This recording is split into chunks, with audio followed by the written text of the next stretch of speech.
but so many of the things that they talked about are so relevant today. I don't know how many of you know about Catalyst, but we were formed in 1962, and our mission is to advance women in the workplace. And of course, since 1962, things have changed a lot, and we've made a lot of progress, but we still have a long way to go. And I myself joined Catalyst 4 months ago after a long career, and talking about authenticity, you know, I really feel that this job was made for me because so much of my life has really benefited from all the work that Catalyst has done, and a lot of you and corporations out there that have given many of the women that I'm going to bring up here right now the opportunity to really be in leadership roles today. So at Catalyst, we really are looking at where we're going in the future and how we can really help advance women in this next generation. So I want to bring up Amy Ho, who is Amy's at Bank of America Merrill Lynch, and Daisy is a media executive, has her own media business now, and Pallavi is at Accenture. So I'd like you all to take a seat. I'll come here. And I'm going to just talk and give it a little context from a research standpoint on where we are right now in advancing women in the workplace.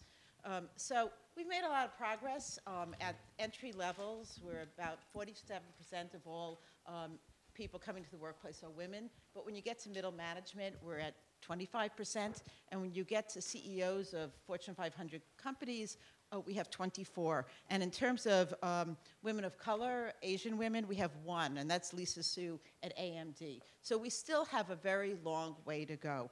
In terms of corporate boards, we've also making a lot of progress in that area as well. And in fact, I'm part of an organization called the Alliance for Board Diversity that just announced a really great product report today called The Missing Link. And this is an organization that has people from focus on women, Hispanics, Asian, and African American. And we put information about all of that. So I suggest that just came out, there's an article in the New York Times, you look at the report, because it gives some really good statistics that show that we're making some good progress in advancing people on to boards. But in the area of people of color is really a very weak area. In fact, in terms of Asian, out of the 1,100 board seats that are available for women, only 44 of them are Asian women. Though there was actually an increase of 38% for Asian Americans in this report from 2016 to 2018. So the climate is actually very good to look at getting on boards. And last night when we had a discussion in the small reception, there's a lot of talk about how they're broadening the criteria for what it takes to be on boards and changing what that is. So there's really opportunity and a real change in the way people are thinking about leadership. And that's, you know, a lot of what I'm seeing right now in terms of opportunity is that people are really looking at what do they need to do to change the environment, and companies are stepping up to look at that. But I do want to also spend a few minutes talking about what are still the inhibitors that come out of our research. And the previous panel talked about it quite a bit. Stereotypes. Usually people think that of women as taking care and men as taking charge, so they look at men as being more aggressive in terms of their leadership skills, and that's really an old-fashioned view. First of all, the research doesn't show that it's true, period. But what it takes to be a leader in today's society is not just all about being aggressive. It's about having emotional intelligence. It's about collaboration.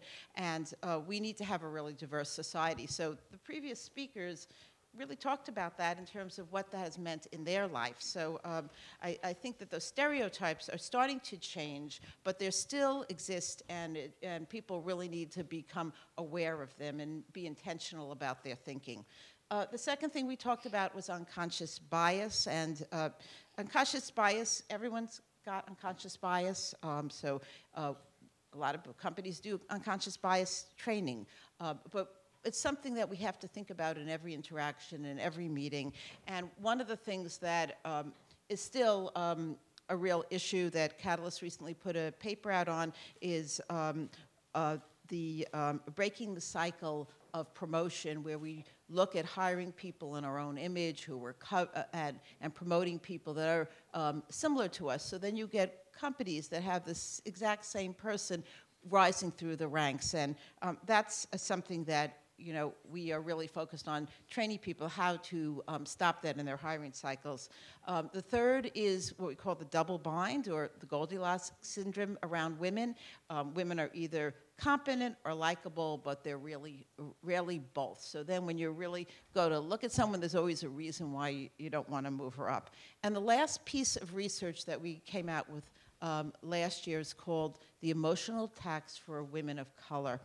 And what we found is that women of color, in particular, really have to be on guard when they go into the workplace and not bring their authentic self to work. And the two panelists, Shannon and they talked about how they bring their authentic self to work. And that is not easy when you're a person of color, because you're going to an environment where not only, especially a woman of color, because there's a dominant male culture and there's also a dominant white culture. So you have two obstacles, and the stress associated with that is measurable. It causes sleeplessness, it causes absenteeism, it causes people to leave companies, and then more tangibly, it stops them from being their full self, so they can really provide their best capabilities as they go to work. So these are some of the issues that we talked about a lot, but are really in our research and on our website if you all want to learn more about them, and in particular what you can do in your companies and in your organizations to address that. You can go to the Catalyst website, and we have information all about that. One area that we're actually focusing a lot on is how men can really be advocates for real change in this environment. And what we're finding, especially with the Me Too movement, the silver lining from all this is that there's higher consciousness and awareness that there's a dominant culture out there, and men need to can really make a difference in that environment. And many, most men really want to step up. They just don't know how to do it. So we really give men the tools to understand what they can do and how they can make a difference, how they can interrupt bias in a meeting, how they can be sponsors of women, and all the different things that are really great for them to do. So what I would like to do in the next few minutes is talk to our very accomplished panelists here and understand a bit more about their journey and their experiences, and then we'll open up to questions. I'd like to start with you, Amy, and just let's talk a little bit about your personal journey and the experience you've had in the workplace, especially around the issues that we've been talking about and I've been highlighting. Hi, I'm Amy Ho. I work for Bank of America Merrill Lynch. Been there going on 17 years. It's been a great ride. I'm actually very happy that I started in Hong Kong. I was an equity derivatives trader for 4 years. It allowed me not only to build up the hard skills necessary in a sales and trading environment, but I spoke the local language. It was really nice to be able to seamlessly kind of hang out with locals, hang out with expatriates, and it helped me build the confidence that I needed to deal with new markets, new clients, new people. Ironically, I was born and raised here, and it really wasn't until, I had that experience in Hong Kong, came back, I'm in a full-time corporate environment, pretty much, with some mixture, but as we all know, primarily male-dominated, primarily a white type of culture, where I started to feel some of the things that we're talking about today. And it was really more towards the later stages of my career where I'm trying to make into leadership, get promoted to director, get promoted to MD, where I started seeing, as there were fewer and fewer women and fewer minorities moving up the ranks, what that felt like as a whole. So it's been an interesting experience. What I will say is that you will find more allies than you will enemies. Everyone, as far as I know, is very well intentioned, and it's sometimes a question of awareness. Thank you. Perhaps you can talk about a specific example you might remember that you dealt with bias or in any way? I was told I was too direct in my communications, and I took offense at that. Being a trader, especially the early parts of my career, you kind of have to be direct. It's gotten me as far as I had, and to sit at a leadership table and be told, hey, you're too direct, and people don't think you're collaborative. I'm like, how do you think I got here? But to be fair, look, it's all about communication. What I tried to take out of that lesson is that, I asked for specific examples. If you're given feedback, you should ask for specific examples. Otherwise, it might just be, as you might have pointed out in the past, unconscious bias. After I was given those specific examples as to, things I've said and like the way in which I could say them, I just realized that the lesson there isn't that I'm too direct. It's that I need to contextualize my messages. Depending on the audience, I may need to frame it a different way according to the way that they think. Now, that's not a bad lesson. That's actually a really good lesson, and it's kind of an EQ lesson. It's just that it was kind of framed like you're too direct, which wasn't pleasant for me. I get that a lot, too. I've come from New York. I just go through the territory. But next, I'd like to talk about Daisy. Now, Daisy has a long career in the advertising industry, a long time at Young and Rubicon, and then her own business. And we entered the workplace, I dare say, in the 70s when life was quite different. I just want to give one example that I remember. When I was pregnant in the mid-'80s and I was working for IBM, we had to go to a catalog to order a suit that looked like a men's suit with a little bow tie. And so this is what we would wear so, it's interesting to talk about dress because things have changed a lot. You can be much more authentic now. At that point, we were really trying to fit in, and we didn't have the flexibility and latitude. So Daisy, why don't you tell about your story and some examples you might have? I'll try to be brief. It's 40 years of a career, and I'm originally from Cuba. I was born in Cuba, came to the United States when I was 10, so I'm an immigrant. I grew in New York in the 60s, time of the civil rights movement, the 60s and early 70s. I'm putting this into context because I think all of this framed who I am and how I was able to accomplish what I've accomplished. I've never been a badge feminist, if you will, but I think I had an awareness, and I think many of us women at that time, and you talked about the dressing, I think that's an external component, but I think internally we were beginning to see women take important roles. In my case, I was pursuing a career in communications, not necessarily in multicultural communications, but I wanted to be in production, in television production and in advertising. And, so we didn't know yet that we couldn't do it. We went into the workforce thinking that the opportunity was there.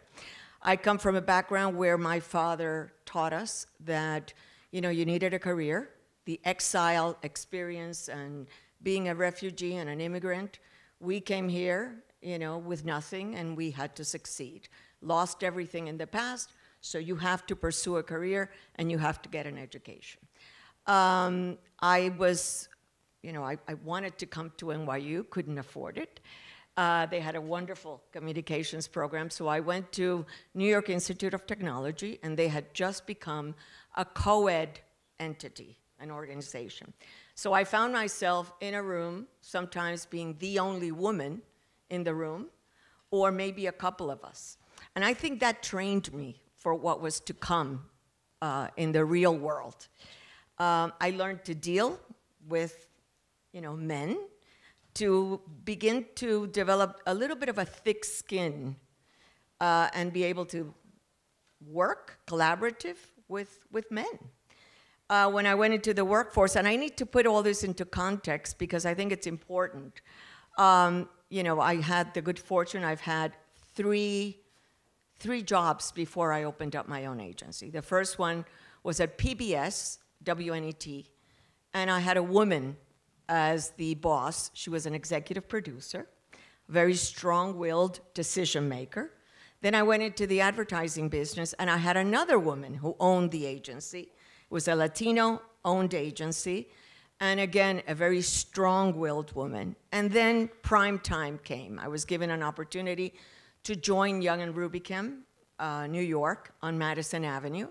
A small department had been built to pursue Hispanic advertising. I had some experience, and I joined the group as creative director. And I will use a phrase that I heard the Honorable Henry Cisneros, who said last night, we don't want the prize, we want to be placed near the prize. And joining Young and Rubicam put me close to that prize. I endured everything you have said, unconscious, conscious bias. I've endured, you know, a little bit of that anxiety of being the only woman, the only Latina, and practicing a discipline that was so pioneering at that time. This is 1981. But I overcame it. I'm still here. And I practiced a lot of the things that you've heard today. I joined the company. I had a vision. I set a business goal. And I got myself, you know, I was very curious, very, very curious. I think that's something that everyone should be. If you want to grow in a company, you have to seek information. Now, go back 40 years ago. Who did I go to? No one knew, really. It was a pioneering discipline that we were creating. So I went and I found both female mentors. There were a very small number of female mentors at YNR, but I'm glad to say that they, you know, embraced me. I learned from them, and I also have to speak for men. I have to think, and I, you know, you can call it unfortunate.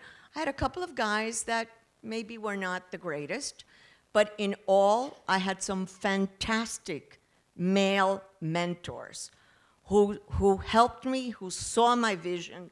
And so, you know, I had to use, and the success of that company that I built, and I'm sorry that I'm taking so long, please stop me if you need to, but I think the success was based on, we were Latinos. We were very different from, you know, I built a company that had its own culture, where people could come from universities and feel very comfortable in their own skin. We were authentic. We were really inventing the future, because 40 years ago, no one talked about this changing American demographic. We were building the future. We knew that the consumer segments in the United States were going to change, and that the United States was going to look like this room today. We didn't have all the numbers, but we had the indicators that it was taking us in that direction. And as a style, you know, you talked about a style. I think I was always assertive, but I always led with my heart and never let my femininity get in the way.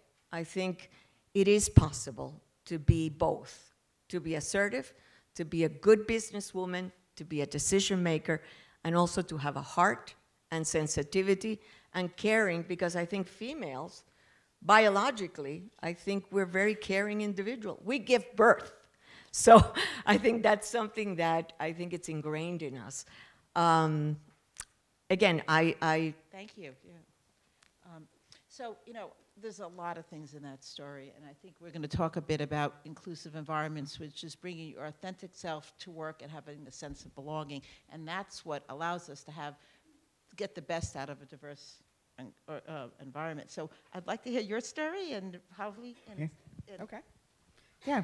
I thought I would, you guys can read my bio, but I've been at Accenture coming up on 32 years. So been there for a very long time. Maybe the thing that I'm most proud of, though, is raising a strong, independent 23-year-old young lady. And she's seen me sort of go through the trajectory of my own career, which it gives her a great base. But I'll tell a quick story, which is, when I started in the 80s, and I was graduated college. I didn't feel like I had any barriers, similar, like you were just feel like you can do anything. And the first event I got invited to, I got a formal invitation for a annual dinner dance, and it said the partners and their wives invite you to, and it just blew me. I was like, this is the 80s. How could that be? It was so shocking to me. But I have to say, I moved around a lot in my career and my life. By that time, I'd already lived in 3 countries, probably 10 different places. And the thing that gave me is some level of ability to adapt. So the ability to adapt was really important, even in that environment when I was going into corporate America. Wasn't allowed to wear pants. There were no role models that looked like me. And how you adapt to that and establish who you are while still being authentic to who you are. I got some great advice when I was earlier in my career, because one example of unconscious bias that I had early in my career was when I got married. And I got married a year into my career, and I came back from my honeymoon, and they had changed my name on all the org charts to my husband's last name.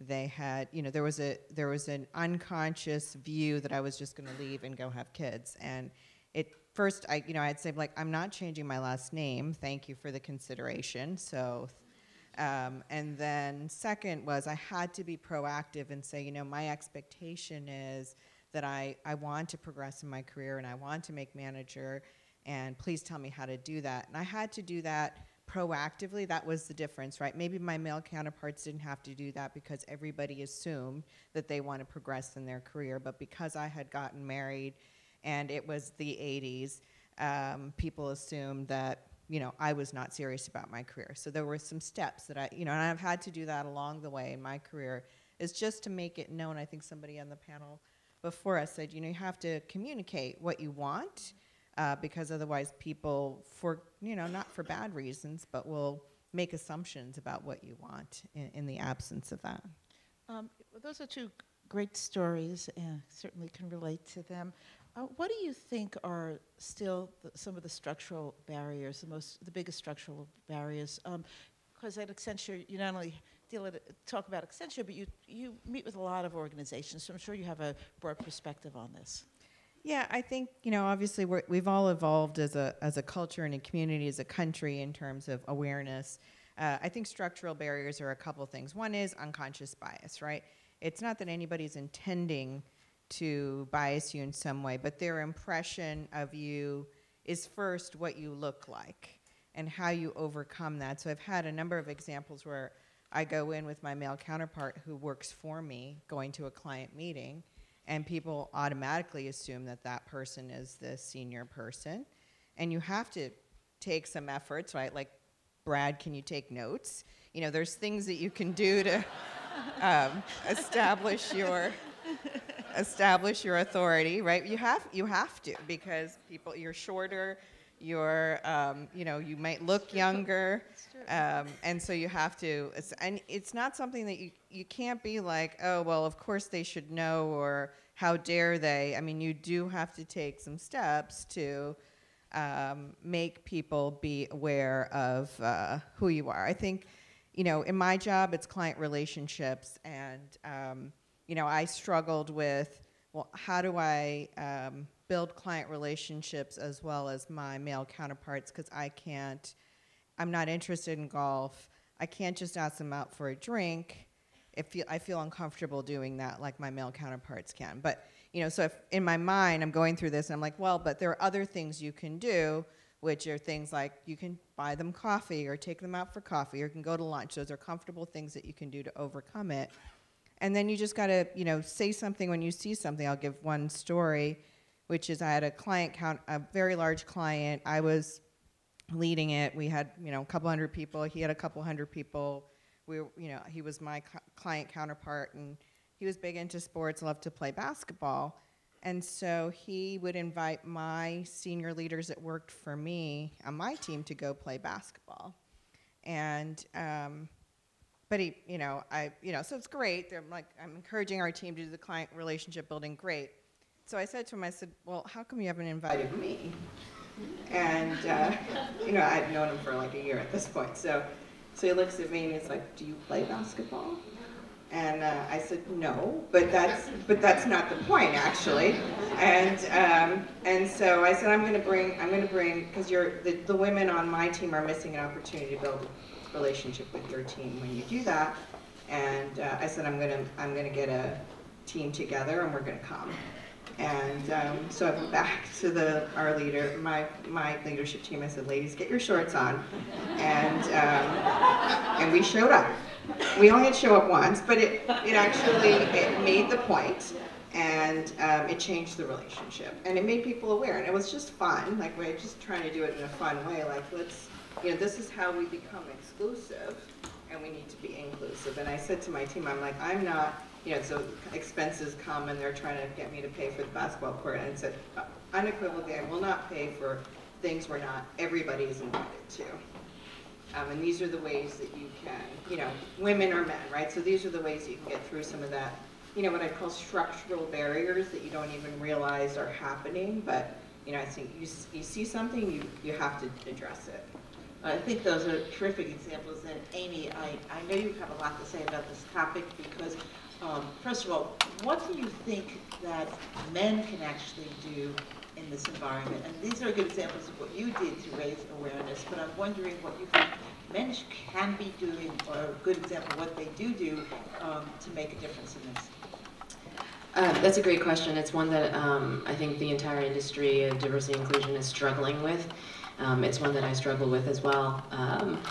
First and foremost, I go back to what I said earlier, which is they're really, if you talk to them, they're your allies. They're not your enemies here. It's not like anyone is trying to keep you down or anything like that. It's more that they are unaware. Small things can be done. I do agree with the previous panel. It might have been Suba, I don't remember, but someone had said that it's from the top. It has to start at the very top, at the leadership level. But to be realistic, I don't have daily conversations with Brian Moynihan, our CEO.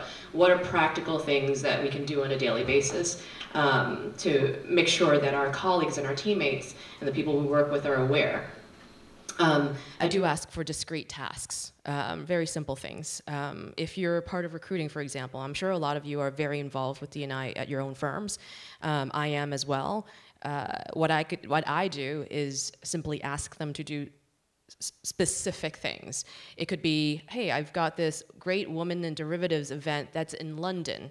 I'm not familiar with the traders anymore. I don't do the deals. Can you send this over to the traders in London and let them know about this event? And, it's a white male colleague. Now, it does a few things. One, I'm actively having him participate in some sort of a diversity message. And two, I think it will start changing people's perception of him to send that message out, right? Other easy things. We're always needing people for recruitment. If it's going to be at Baruch College, which is on 23rd Street, and we're on 42nd Street, it's an easy ask to say, hey, listen, schedule's really tight. Could you represent us for about an hour down at Baruch, to do this a recruiting event for interns? Discrete things like that will open up the conversation because he's going to come back and then he's going to ask, hey, I like this candidate and that candidate, and I can ask him, why do you like those candidates? And what is it about them that you like? Have you considered this other candidate? According to the resume, they're just as qualified.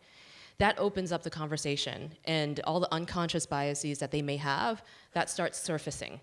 and that starts becoming conscious biases, and they'll know it. Once the unconscious biases become conscious biases, they'll be your ally. What you need is turn them into an ally, turn them into conscious advocates for your cause. And I think that they'd be willing to do it. They just don't know how yet. Yeah, those are great examples how you can be proactive. I'm also interested, especially since you've lived in Asia and then you came here. What is your experience on this emotional tax? You talked a little bit about it in a sense, but our research, as I mentioned, shows that when you're a woman of color in a dominant culture, that you feel it even more. So, how did it compare, and can you relate to the research we've done? I feel like I work more hours than I should. What I mean by that is, I had told you, I was told I was too direct. I grew up in a little bit of an urban environment, and the way that I speak now was not the way that I spoke as a teenager. Grew up at the local YMCA, and it was just a very different environment. I had to learn to speak this way, which thankfully came easily to me. I have to sometimes, even for this panel discussion, I love how Betty was just very carefree, but I prepped my answers. And going into meetings, especially senior leadership meetings, if we're going to be talking about strategy, headcount, the kind of not uneasy topics, I will literally, prep myself in advance, write down notes, think about the way to frame it, so people don't take offense. Usually in a lot of these business meetings, I am the only female managing director in the room. And it's a room of maybe 12 people. So I don't want to be the outlier. Oh, she's, they respect my perspective, but I don't want to be hung out to dry. And I want to frame it in a way that they understand me. If, you attack someone head on, they're going to get very defensive about it. And I feel like I spend a lot of time kind of thinking through how I have to frame things in order for people to understand me. So you're really working double time to get the same effect, in a sense. I think there's a lot of women in general, especially women of color, who feel that way. Now, Daisy, you've built this career and your own business. How has that impacted you, being a Hispanic woman? Well, I think, and I go back to now, I have my own agency. It's been 14 years. I'm still working as hard, but I go back to my days in the corporate world, in the large corporate world. And it took me, people say how lucky, you've had so much luck. I worked, it took me 24 years to build that company. And I worked very long hours. I had to prove myself every step of the way. And I go back to what the marketing discipline that we were practicing. A lot of people didn't believe it. Even to this day, many people don't. And so we had to really make the case, work very long hours. I had to prove myself to the corporation, right? I had to prove myself to the clients, but I knew that if we did it right, it was a great business opportunity for the agency, for the clients, and also for the team that we were building. We were training, a whole crew of multicultural advertising practitioners who are now in leading positions in corporate America and in other ad agencies. So I had to work hard, harder than many of my male counterparts, and prove my case every single time. Successfully, I did. In the last 14 years, we have our agency. It's been a challenge. F. Scott Fitzgerald said that there are no second acts in America, and in my case, there's been. Some people thought I was crazy to start my business, after having a successful career, and I'm enjoying it, and I'm enjoying it because, again, we're giving the opportunity. I feel like I'm passing it forward. I'm giving the opportunity to young women. We find that more than about 55% of our agency is young millennial women who are taking leadership roles, and those roles have really helped us retain the young talent. So I'm enjoying what I'm doing.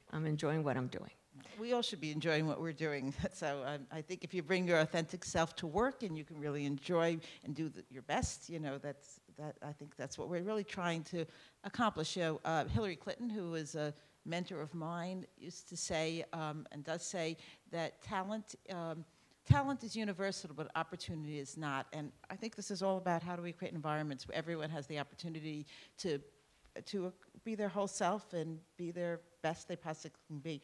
So I'd like to ask you a bit about what have you seen as best practices, not only at Accenture, but in the organizations been involved in. Are there some examples of companies and what you've seen in Accenture that really you'd like to share? Sure. We've done a lot at Accenture. I think one of the things that was unique that we did a few years ago is our North America CEO went out public about all of our gender statistics. And what that really was about was holding ourselves accountable for where we are and where we're headed. So we went out publicly and said we're going to get to gender parity by 2025. And when you're talking about an organization of 450,000 people, that's a lot of people to make the shift on. And then we publicly go out and say, what progress did we make over the last year? So I think this is an important aspect of making a change, which is to be public, to hold our leaders accountable, to create an environment that is empowering so that people can bring their best selves to work. So things like your dress code were a lot different in terms of, bringing your best self to work and not having a dress code. And then finally, I would say action, right? So what are the actions that an organization can take to really make it an environment where everybody feels like they can be successful equally, what gender or any other kind of diversity. And we have a lot of support for our ERGs, obviously. We have a lot of programs, in particular for women. What we started maybe 8 to 10 years ago is we started at the top, because I think when you start at the top, it sort of flows down. And so our CEO started a women's executive leadership development program. And we took the senior most women across the world, brought them in with our CEO, with our board, and said, we're going to first take the most senior women and help them advance. And then we're going to flow it down. I think that was very successful. I was part of a cohort of only 13 people at that time. It's like 13 of the senior most women around the world. Getting that sort of done, and every one of the 13 of us sort of progressed up to the next level over the course of the next couple of years. And then it's sort of, how do you cascade that down? That's I think the most important thing I think about personally is I've had, huge amount of support. We've said it all in the panel that men are great supporters. I've had great mentors and sponsors. And now that we're in leadership positions, my view is, what am I doing every day? And I tell the men and women that work for me, what are you doing every day? Because we have to progress it down the organization to meet, the hiring is pretty good, and then we've gotten sort of fixing the top, and then there's this whole big middle that we got to get through. So the frozen middle, they yeah, call it. Yeah. So I think I would summarize it if bold leadership, comprehensive action, empowering environment, and those are the three things that you need to do. They sound easy when you say them. Obviously, harder to get done. Yeah, at Catalyst, we try to champion people who've done great companies that have been very progressive, and we have awards, we have best practices. If you want to get good examples of companies that have done really exceptional things in this area, you can go to our website and read about them. And I know Bank of America has been really a leader in this area as well. So what I'd like to do, though, is open it up to questions. You can ask any of these women about their experiences, or do we have any questions in the audience? Please.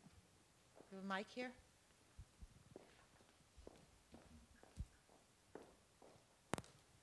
Hi, I'm Pam Chhabra from JP Morgan Chase, and I want to thank you all, and especially Pallavi. That visual of all of your team showing up in their shorts for basketball is just amazing.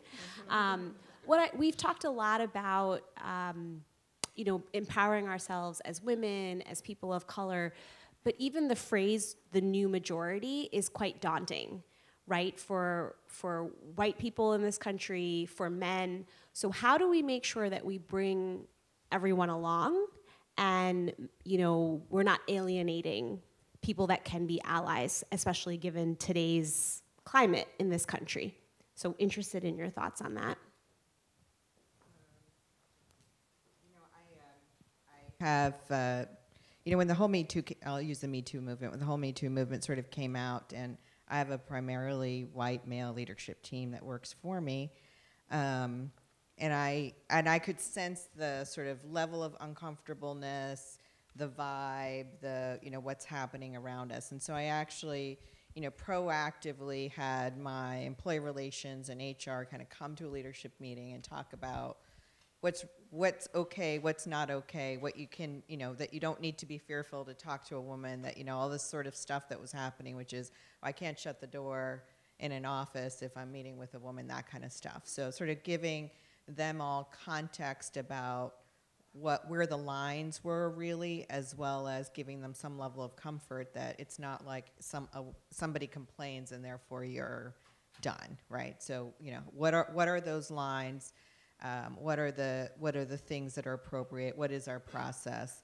But maybe more importantly than that, it allowed us to have a conversation about it in a comfortable way, and that I think that they appreciated the fact that we created the time and space to have the conversation, and that I recognized that this was something that they needed to talk about. So it's just one thing I'd done. Well, our agency, we call it the New American Agency, and we're really diverse and inclusive, and people feel, I think when we go out and talk to clients, I think sometimes it could be, to see that an agency that is organically multicultural is able to do what we would call total marketing, right? That sometimes it's jarring, but as professionals, we're marketers first, and so we should be able to go across. Our organization is diverse. As I said, my partners are LGBT, women, Caucasian, so we really talk the talk. And I recently, you were talking about the Me Too movement. I recently joined the steering committee for Time's Up advertising. And I think we're working to create a mission of a safe, fair, and equitable environment, and a dignified environment for women. In my agency, we're organically that way. I'm a woman, we're diverse, we get it. We don't have to work at it. But I think in large corporations, such as Accenture, you have to have certain things in place to be able to do it. We detect it. We have a small company. The minute someone gets interviewed, they know what they're getting into. They get interviewed by me, by the rest of the partners. If there's someone, and we've had issues with people from, maybe they come from Latin America, a little bit of the macho. That's a very simple thing. When we detect it, we call them, we speak to them, and I think people get it. But in our case, it's organic for us. We don't have to work hard at it. I'd like to give an example. First of all, this issue of multicultural and the changes of the face in the U.S. and in the world is something that CEOs of companies are understanding, that if they want to be innovative and competitive in the 21st century, they have to mirror their stakeholders, their customers, their employees, their investors, and people are asking CEOs to be more activists in this. So the best leaders are doing what they need to do to create those environments, and one really innovative example is Chevron, the CEO of Chevron. He has something called Mark Teams. So Men Advocating Real Change are workshops that Catalyst started to help men understand how they can lead in this area. But he also put together sort of like lean-in groups in the company so that men can talk about these issues and talk about their experiences and learn from each other. And, you know, women are part of those groups too. So let's start to have the dialogue instead of not talking about it and pulling away. Let's lean into it and really have those conversations and together create a new reality, because that's what's needed, not only because it's the right thing to do, and maybe it's reputational issues that are concerning some people, but it's because it's what you're going to need to be competitive and have the right talent and workforce for the 21st century. I have one Sure, go last ahead. response to that. I mean, everyone's an individual, and I get the sense that you are involved. We all need to talk to our counterparts. I had a very interesting conversation a few years ago when there were some police issues with deaths of black males. And I had a very interesting conversation with a white male at my firm where he was like, I'm actually afraid to state any opinions. He came from a very blue-collar black background. He's had cousins and brothers and friends who died in the line of duty because of young drug dealers, or, you know, whatever race. So he could see both sides, and he was uncomfortable. So it was almost the reverse of kind of what we're talking about here. We're talking about new majority. We're talking about the unconscious bias and things that we feel at work. But here was a white male who felt uncomfortable. And I think we should recognize that we have a lot more in common than we do in terms of differences. And it's through these conversations where you get to see who the person really is and what they're passionate about. So talk about yourself, talk about your passions, tell people it's okay to, you know, I have colleagues who are passionate about pediatric cancer.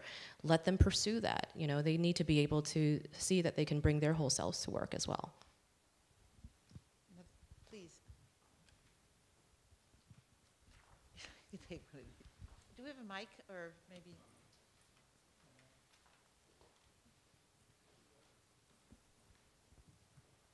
I was sitting there silently, but I need to throw a bomb up there. You guys are very nice, right? And from the White House down, we don't live in a very nice world right now. And so from last night until today, everyone's being nice, everyone's saying this. What we find, you know, I go to a lot of events, and I'm standing there, and let's say that there are 3 or 4 African Americans. If we find our way to each other, when there becomes 3 of us or 4 of us or 5 of us, it starts to become very uncomfortable for everybody else, even though there's 50 of them, right? And so my point is, you know, you're saying, well, you have to do this, you have to be collaborative, you have to listen to this person, you have to do that. But the fact of the matter is that there's 1 of you. What if there, how do we get to there being 12 of you or 15 of you or a representative number of you? And what does that look like? And how, you know, when you have to actually push and it's not, and everyone won't get along, and you have to take a spot that someone thinks belongs to them. What about that? I think you should be part of our MARC leaders teams. Can some of you? There's not a way to avoid that. Change is painful. Transformation is painful. But you know, you do what you have to do. What I mean by that is bring others along with you. I'm a huge mentor, sponsor. I probably mentor like 2 different people right now, but I've mentored before. I actually went to Michelle Obama's book tour.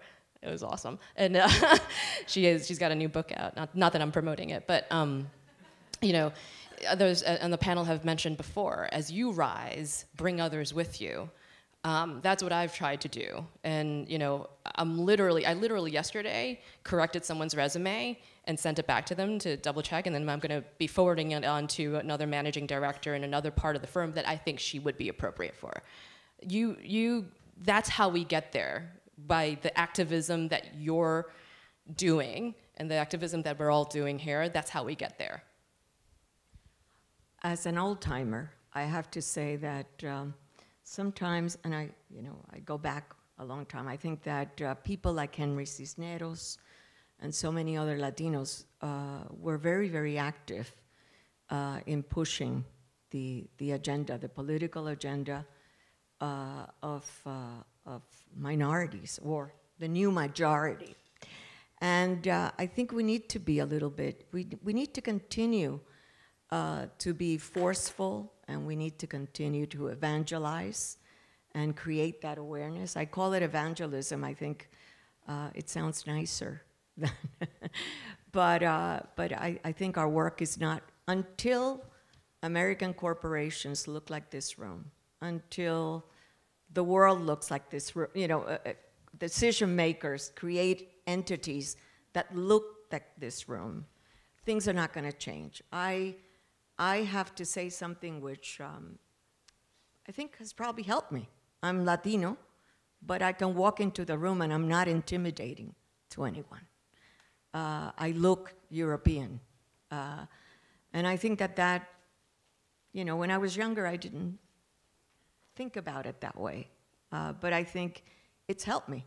I've also seen what you just described, which is seeing somebody of color walk into the room and create that uncomfortable. And clearly our political environment today doesn't help us. But I'm hopeful. I have to believe that I'm hopeful. I think everything is cyclical, and I think we just have to keep doing what we're doing, because we are the demographics that are growing, and we are what this country is going to look like. And in the business world, money talks. And so if you want to be a successful company, you need to diversify. You need to bring people that look like all of us here. I would just add one quick thing on this. Be unapologetic. This is how I view this. Be unapologetic. If you're in a large group and you end up being with people that look like you, don't feel bad about that. That's okay, number one. Number two, be unapologetic about helping minorities, diversity people, gender, women, whoever it is. Be unapologetic about supporting them, and don't hide it. Be confident in that. You need to take some sort of unnatural steps to make that happen. But I think about it every day. I think about it in every decision that I make about how and where I'm moving people or promotions or other things. It's hard sometimes. You're uncomfortable sometimes. And I'm like, I'm gonna take the risk, because there were people that took a risk on me when I did not fit a profile, when there really was no profile that I fit. And so just, go for it. I think this is an excellent question to really reflect on the times we're at right now. They're really very unique times. We have the Me Too movement's created a level of consciousness around the fact that we still have a patriarchy that we're dealing with, and we still have all these biases. So I think that many people are much more receptive to change because of that consciousness raising. And we in corporate America have unique opportunity, because we have our own environments that we can have more influence over, perhaps, than the broader, the nation states. And I know, looking at CEOs that have hundreds of thousands of people around the world, they need to figure out how they can have a diverse and inclusive and safe and productive environment, despite perhaps more fractionalism that's happening around the world. So, I'd say that we all as leaders have an opportunity to impact that on a daily basis, and I really challenge you all to really step up to help us make a leap in this time of real consciousness and awareness around these issues.